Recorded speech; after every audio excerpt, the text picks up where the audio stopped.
వీరికి తోడు food safety and standards authority of India FSSAI నుంచి కూడా ఒక అధికారి నియమితులై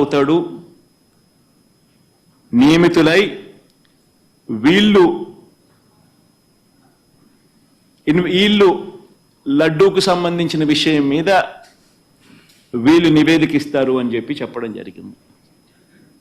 నేను అడుగుతా ఉన్నా, ఇంతగా సుప్రీంకోర్టు ఆక్షేపిస్తే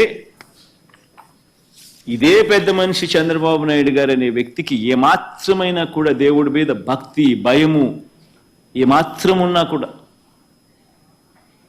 తప్పు చేసినట్టుగా కనిపిస్తా ఉన్నా కూడా, మొట్టమొదటి తాను చేయాల్సింది ప్రజలకు భక్తులకు క్షమాపణ చెప్పడం,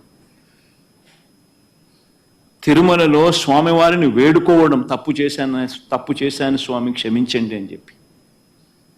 అవేవి కూడా చేయకపోగా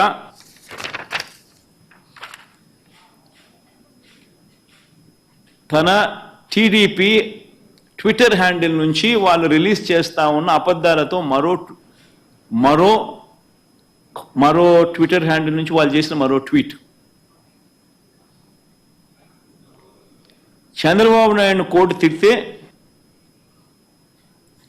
మీ పాపం పండింది జగన్, తిరుమల లడ్డు కల్తీపై సుప్రీంకోర్టు సీరియస్ అని చెప్పి జగన్ మనల్ని తిట్టినట్టుగా వక్రీకరిస్తూ ట్వీట్. ఇంకా ఫర్దర్గా వక్రీకరణలో భాగంగా అబద్ధాల్లో భాగంగా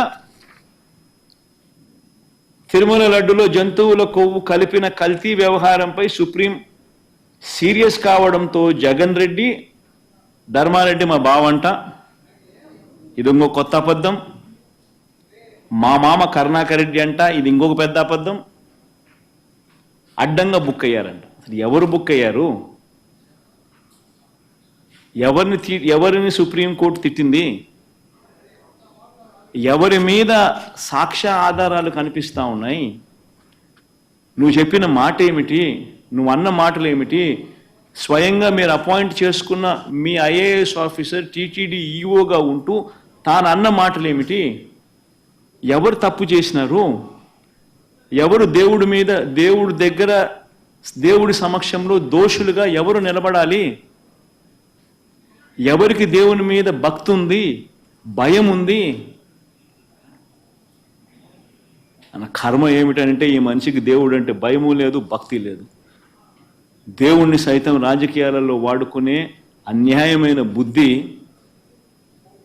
ఈ రాజకీయ నాయకుల్లో ఉంది. కాబట్టే ఈ చంద్రబాబు నాయుడు గారు లాంటి అన్యాయమైన రాజకీయ నాయకులు ఉన్నారు కాబట్టే మన కర్మ మనకి నిజంగా రాష్ట్రానికి రాబోయే రోజుల్లో ఈ పాపం, దేవుని కోపం ఆంధ్ర రాష్ట్ర ప్రజల మీద పడకుండా దేవుని నేను వేడుకుంటా ఉన్నాను. ఆ పాపం అనేది చంద్రబాబు నాయుడికే పరిమితం కావాలి. చంద్రబాబు నాయుడు అబద్ధాన్ని మోస్తా ఉన్న చంద్రబాబు నాయుడు గారి కూటమికి మాత్రమే పరిమితం కావాలి అని చెప్పి, చంద్రబాబు నాయుడు గారు అబద్ధాన్ని మోస్తా ఉన్నా, అబద్ధం అని తెలిసినా కూడా మోస్తా ఉన్నా ఆ నాయకులకే పరిమితం కావాలి అని నిజంగా దేవుణ్ణి అందరం ముక్కోవాలి, ముక్కుంటున్నాం కూడా.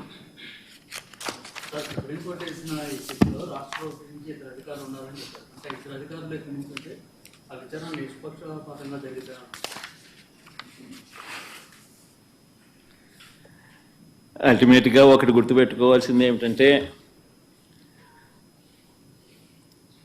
ఇది వెలుగులోకి వచ్చిందంటే కూడా ఇవన్నీ కూడా వెలుగులోకి వచ్చాయంటే కూడా దేవుడే నడిపించాడు. వెంకటేశ్వర స్వామితో ఆడుకుంటా ఉన్నారు, వెంకటేశ్వర స్వామి నడిపిస్తాడు. ఇటువంటి అన్యాయాలు చేస్తూ ఉన్న వ్యక్తులకు ముటిక్కాయలు వేసేది కూడా ఆయనే వేస్తాడు.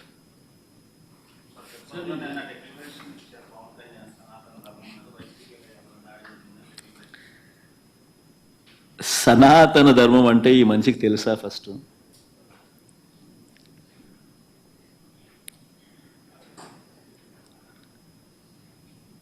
సాక్షాత్తు నువ్వు ఆ కూటమిలో ఉన్నావు, సాక్షాత్తు చంద్రబాబు నాయుడు నీ కళ్ళ ఎదుటే ఈ తప్పు చేసినాడు. తప్పు అని నీకే కాదు, సామాన్యునికి 6 ఏళ్ల పిల్లోనికి కూడా కనిపిస్తా ఉంది, నీతో సహా. మరి నీ కళ్ళ ఎదుటే కనిపిస్తా ఉన్నప్పుడు, నీ కళ్ళ ఎదుటే వెంకటేశ్వర స్వామి ప్రతిష్టను తగ్గిస్తూ, వెంకటేశ్వర స్వామి లడ్డు విశిష్టతను తగ్గిస్తూ, కావాలని దుర్బుద్ధితో రాజకీయాలతో రాజకీయ లబ్ధి పొందేందుకు ఇన్ని కోట్ల మంది వెంకటేశ్వర స్వామి భక్తుల మనసుల్లో ఒక అనుమానం క్రియేట్ చేయడం, దానివల్ల అపవిత్రత తిరుమల తిరుపతి దేవస్థానానికి, తిరుపతి లడ్డు విశిష్టతకు తగ్గిస్తూ జరిగినప్పుడు, అందులో నువ్వు కూడా భాగమై, నువ్వు కూడా అది అబద్ధం అని తెలిసి, నువ్వు కూడా ఆ అబద్ధానికి రెక్కలు కట్టి, నువ్వు కూడా అదే దుష్ప్రచారాన్ని చేయడంలో నువ్వే అడుగులు ముందుకు వేస్తా ఉన్నప్పుడు ఎక్కడ